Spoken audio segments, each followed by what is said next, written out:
It's been nearly a week since the first cases of locally transmitted Zika were confirmed in Florida, and since then, the CDC issued its first travel warning inside the continental United States, something that would have been unheard of until the virus began spreading in one particular Miami neighborhood.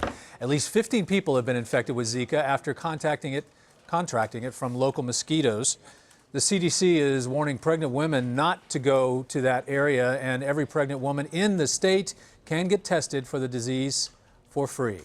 Crews began spraying insecticides from the air Thursday as well as the ground to try to combat the spread of this virus. Joining me are CBS News chief medical correspondent Dr. Jon LaPook, Dr. Devi, a physician and researcher at the New York University School of Medicine, CBS News Radio congressional correspondent Steven Portnoy, who is in Washington, and CBS News travel editor Peter Greenberg in Chicago. But first, let's go to David Begnaud, who is in a lab in the middle of the Zika zone. David, you've been there all week talking to people who live and work in the Zika zone. How has the feeling there changed as the week has gone on? Well, some people are, happy about what they heard today from the CDC director, who said it appears that after the first aerial spray today, things worked well, better than expected. Aerial spraying is known to not really be effective in combating the mosquito that carries the Zika virus, the Aedes aegypti. But today, according to the CDC, they found results that were promising. They checked out some of the mosquito traps done in the Wynwood area where these locally transmitted cases were found, and they found a large amount of mosquitoes that were dead. That's promising. But the bottom line is this is the type of mosquito that can breed in a bottle cap. So the most important thing is clearing standing water around your home. No matter how little it is, you've got to clear it because it's key. I know you were there when the aerial spraying started, as you said, and you've said in other reports that it's typically not very effective. What can you tell us about that? Well, the spray, you're talking about the spraying, yes, right? The ground spraying? The aerial spraying. The aerial spraying. Well, the aerial spraying is not known to be really effective in controlling the mosquito. Some people, some experts in the area have said, I almost wonder if it's more to just make people feel better than it is to actually do something to help. But it was the CDC director who surprised some people today when he got in front of the podium and he said, I think it actually is working. Now, you have those who are worried about the insecticide Naled that is being used with the plane. We could see the chemical trails following the plane today as it flew over Wynwood and a 10-mile radius of Wynwood. The CDC director says it's such a small amount, and the way it permeates the air, it does so to effectively target the mosquitoes, but they don't believe it would harm humans. That's according to the director of the CDC. All right, David Begnaud on the ground in Miami. Thank you so much. Let's go now to Drs. Jon LaPook and Devi. Zika was worrying health officials long before it started spreading locally in Florida. Dr. LaPook, what do you think of the CDC's recommendations for that area? I think the CDC recommendations and also the Florida Department of Health response have been great. But the perspective, you got to pull the microscope out and say, all right, we're talking about a state which, along with Texas, probably the best prepared to handle this in the country. I mean, they are well funded. There was $26 million in emergency funding that the governor provided. What I really worry about is the fact that if you look at other areas around the Gulf Coast, undoubtedly there are going to be other pockets where there's local infection. It just stands to reason. Now, what about little areas, little towns that aren't as well funded, aren't as well prepared to both diagnose it? So there could be cases, because 80% of the cases have no symptoms, there could be pockets where it's already spread without us knowing it. And then even if they can identify it, they don't have the funding to take care of it. It's very meticulous, house to house. You have to do all the spraying inside and outside. And as David was saying, you got to get rid of all the freestanding water. Now, the big context of this is that back in February, President Obama, at the request of the CDC and NIH, requested Congress for $1.9 billion in emergency funding, and not a penny of new funding has been allocated yet. We spoke earlier with Governor Rick Scott of Florida, who was complaining about that as well and is having to scrape up funding from other sources. But he also has said that he's offering free testing to all pregnant women in the state. Dr. Devi, what is that test? What kind of test is that, and how long does it take to get results from that? Sure. So there are a couple of different tests. There's blood testing and there's urine testing, and they're looking for any trace of the virus to see if it is in the person. Now, this is not totally accurate because you might test positive for Zika and still not have spread it to the fetus, right, so that the baby might be okay.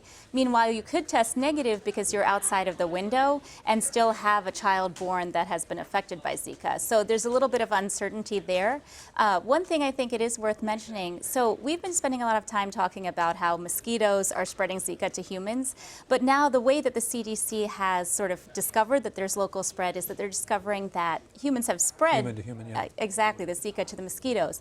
But the mosquitoes can only travel about 150 meters. So that's about, if you're running around a football field, it's about half that distance. So for the most part, that's why they've only issued the travel warning against that small part, that small neighborhood of Miami. And I should say it's 150, we've really looked into this, it's 150 meters if they are not hungry.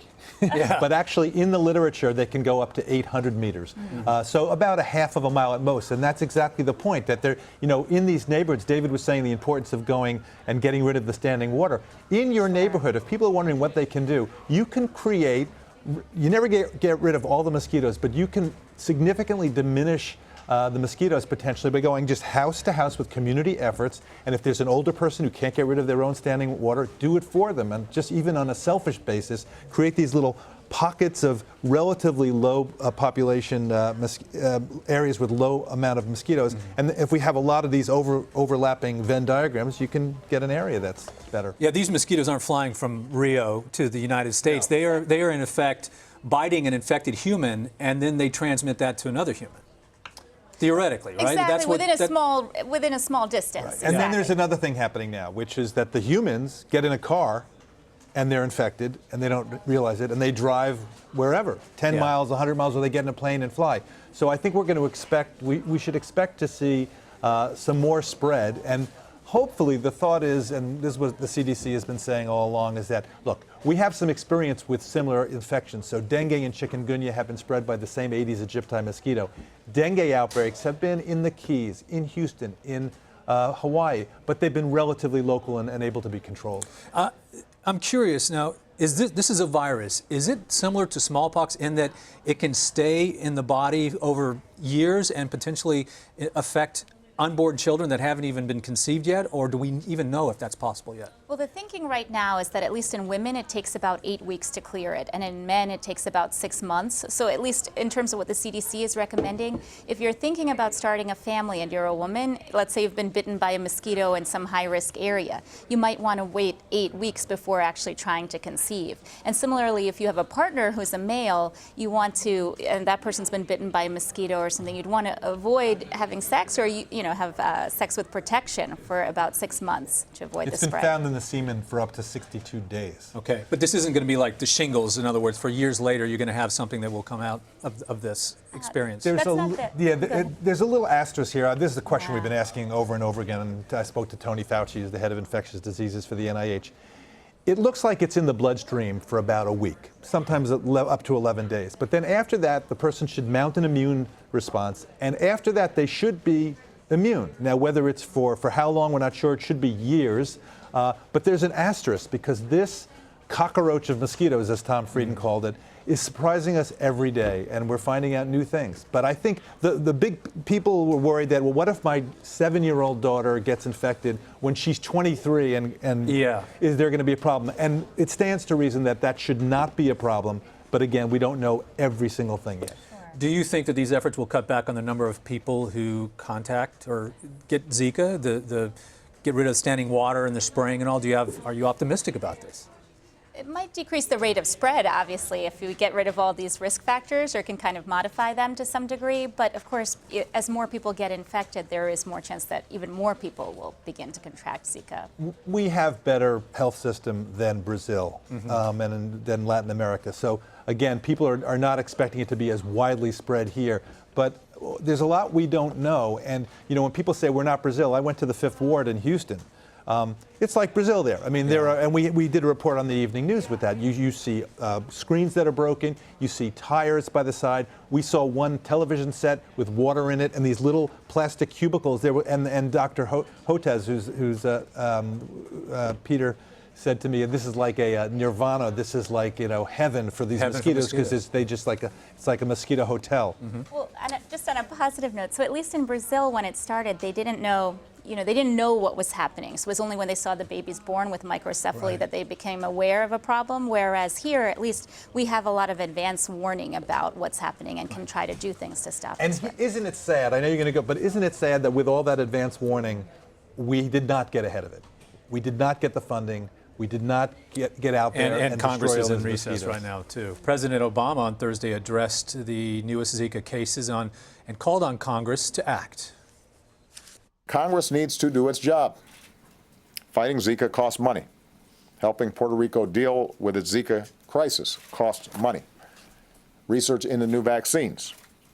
And by the way, NIH just announced the first clinical trials in humans. That costs money. And that's why my administration proposed an urgent request for more funding back in February. Not only did the Republican-led Congress not pass our request, they worked to cut it. And then they left for summer recess without passing any new funds for the fight against Zika. Meanwhile, our experts at the NIH and CDC, the folks on the front lines, have been doing their best in making do by moving funds from other areas. But now the money that we need to fight Zika is rapidly running out. Including some funds that were targeted for Ebola. CBS News radio congressional correspondent Steven Portnoy, Steven, joins us now from Washington. Why hasn't Congress acted yet on the additional funding? Frankly, Don, it's the victim of partisan gridlock, and both sides are going to point fingers at the other and say it's their fault. It's been 165 days since President Obama sent to Capitol Hill his request for $1.9 billion. 2 months ago, the House, the GOP-controlled House, did pass a measure that includes more than $1 billion for Zika funding, for research, for mosquito control. But it remains stuck in the Senate. Just before the senators left for the conventions, it got only 52 votes. It needs 60, of course, to overcome a filibuster. Democrats are blocking it because it has a provision that restricts funding for private health care clinics, including Planned Parenthood. And of course, Democrats say that Planned Parenthood is an organization that provides birth control, contraception, and as Dr. LaPook was just mentioning, this is a sexually transmitted disease. So Democrats find it highly ironic that Planned Parenthood would be an organization that would not be able to get funding. They are not willing to go along with this $1.1 billion package that passed in the House because they say it would set a bad precedent. Now, as we've been saying, Congress is currently in recess in its peak mosquito season. So what are the chances Congress will meet for an emergency session?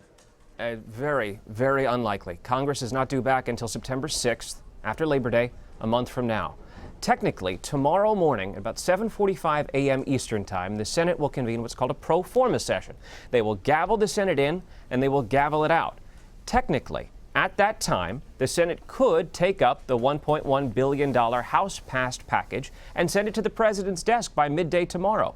But it's not going to happen. Democrats won't let it happen. Republicans want you to know that Democrats won't let it happen. But Democrats say what ought to happen is both houses of Congress should come back into session now and do something to get this done. One thing Republicans won't do is they won't pass anything akin to the $1.9 billion request the president made 165 days ago.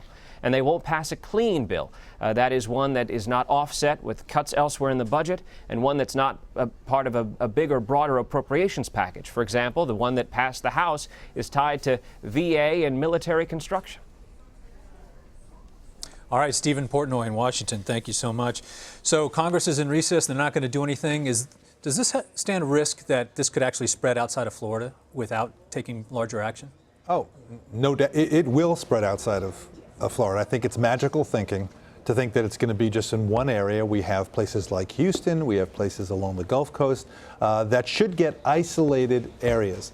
But without that money, there's not going to be the resources to, these little towns and that don't have the resources to go after the mosquito, to diagnose it, and to treat it. And there's one other thing. This past week, as was mentioned, the very first of 80 volunteers, aged 18 to 35, took the first vaccine for the NIH vaccine, the first dose of the NIH vaccine.